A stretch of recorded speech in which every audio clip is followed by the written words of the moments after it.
Now, also, a good strong cup of coffee is what you like to make a good day. Yes, it's a great start. Yes, it's pretty much what makes the world go around here at WTOL 11, so why not have the best and a local brew as well? David Schwartz and Angie Jones are with us this morning from a Press Roastery in Whitehouse, brewing up some good stuff this morning. We've been kind of doing this because it's delightful. Thank you guys for having us. Yeah, absolutely. Yeah. Good morning. So are you all new? Have you been around for a bit? We opened 6 months ago. All right, so you're fairly new in Whitehouse. Tell us how you got started. Yeah, so I've been in the coffee industry for a long time. I met Angie. I'm friends with her husband, Gareth, who's been in the restaurant industry for a long time. And so we had this dream of opening up a coffee shop where the community can come gather, serving high quality brews. We handcraft all of our own syrups. We offer pastries, breakfast, and lunch. And so just a really, really great area for the community to come and gather. To come and hang out and enjoy one another, right? Yeah, I always love a coffee shop where I can say, hey, let's meet up, let's get a coffee, let's chat, catch up. So it sounds like we can do that. It's just that open environment that we can all enjoy. That's what we want to be. So how do you all go about roasting and talk us through this process? I think people just know that they get their cup of coffee and it keeps them going all day, but you know, there's something behind There's some work in this bag. There is, absolutely. So I could definitely nerd out a little bit and talk about the science of roasting because it is a very sciencey process. Well, I like that. And so just to kind of condense it a little bit, you take green coffee and we use a drum roaster that is typically anywhere between 400 and 420 degrees to start the roasting process. I roast about 15 pounds at a time, so small batches to help kind of quality control. That takes about 15 minutes a batch. And there's a lot of different ways for you to kind of extract the different flavors from the various beans that you get throughout the world. And so you have 3 major growing regions in the world, Latin America, Africa, and Asia Pacific. And so the goal of any good roaster is really to kind of extract those flavor notes and get the best that you can of those coffees. To fill us up and keep us warm.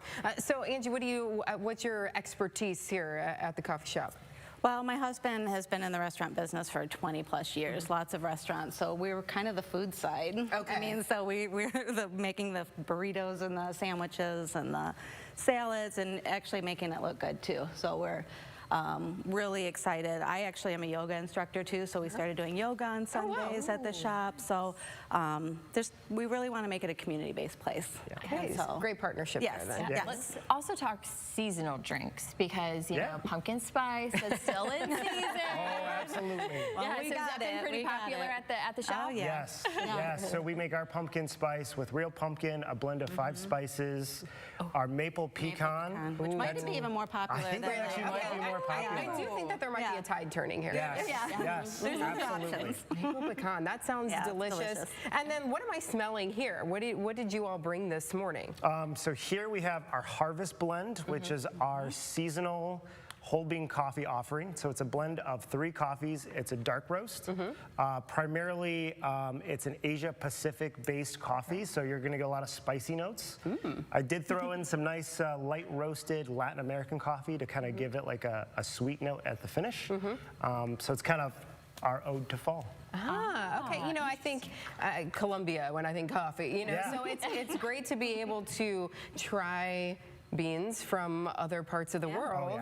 Widen our horizons a little bit. Exactly, because I'm not always like up with the coffee and know all of that. So as someone who's very, you know, novice with that, you guys are very knowledgeable on. I think you would like this because you said a sweet note at the end. So, she's like, okay, yeah, I heard that part. I was like, okay, but also, you know, like, what does that mean, like that sweet note? It's not going to be like sweet like candy, though. No. Correct. No. Correct. So the way that you get flavor from a coffee is actually through the soil. And so there's this really old orange farm in Africa. And so it's right next to the coffee farm. And so those coffee beans have a ton of acidity notes to it because that orange orchard is hundreds of years old. And so it's really fascinating. And so it's just kind of picking and choosing what flavor profiles are going to work well together based on where the coffee is grown. Oh, can we make some here? Yeah, absolutely. Let's do it. Yes. So have Have you guys ever had a pour-over coffee before? No. Okay. So We are brand new. pour-over is Oh, okay. We're going to pour it right over. over. that's right. Turn it over. It's a great brewing method because you can brew it fresh by the cup. Yeah, absolutely. So I have enough coffee here for 16 ounces of coffee. So typically you want 2 tablespoons of ground coffee for every 6 fluid ounces. Okay. And is this the harvest, what's here? Yeah. This is Okay. the harvest point. The fall. Absolutely. All right. Very yeah, fall-y. taste of fall. Okay. All right, show us how it's done. So obviously All that's right. hot water that you Hot have water, in there. correct. Okay. So I'm going to start first by wetting all the beans. And then I'm going to wait a little bit for it to steep. I can hear it though. It's dripping through. And so I'm going to wait about 15 seconds so it can percolate. Yep. It's spooky coffee. For Halloween, okay, maybe. You maybe can a fight little over too who much. gets the cup at the end. Well, we can do a pour. Let's share a little bit because I think we do both want to taste. Yes, it smells so good.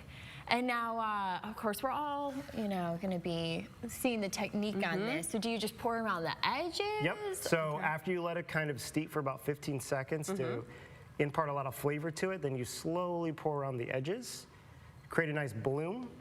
Look at that. Until He did all that your very water's quick. gone? I would have poured it all over the I was worried, I yeah. have done that many a time, trust me. Practice makes perfect, right? I know, I was worried. I was like, uh-oh, it's going to the edge. Angie, do you have a favorite flavor? Like, I know you said you guys are kind of on the food end of things, so what have you learned about coffee and A what have lot. you grown to love as well?